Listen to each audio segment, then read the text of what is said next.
Здравейте, хора! Вие сте в Минги Студио! Хора, вие като дойдехте в Минги Студио, не знаехте, че ние ходиме на футбол. Ние сме доста добри на футбол. Лятото ще организират летен лагер, но там няма как да ви снимаме клипчета. То телефона не е тук. То телефона няма да бъде там. Това е телефона на баба ни. Няма как да го вземем с нас.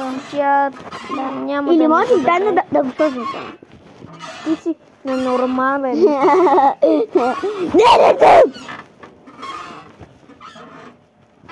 И хора, дано това клипче ви бъде от полза за нас.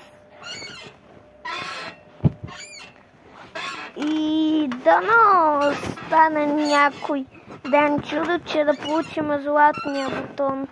Няма да се случи това. Да. Друг път, Миро.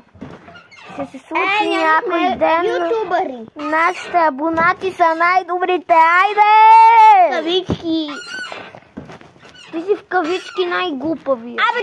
О, да, не съм най-глупави. Не, ти не си в кавички най-глупави.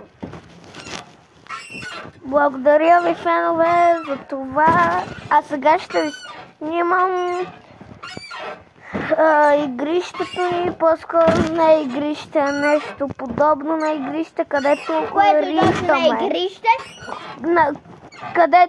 Игрището, на което тренираме чрез много пъти отива в градината.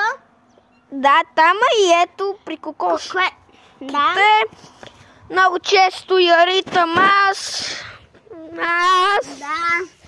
И по някой път дори отива зад цялата къща, по някой път отива. Да. Ето и е сладка, мила баба.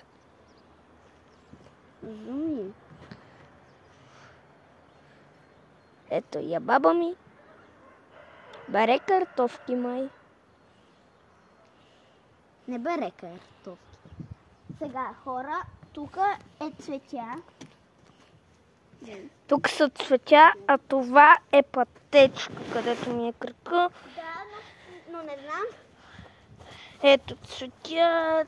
Не знам, защото където ходим има много теменушки. Ето. Вижте сега и това цвете. Чао!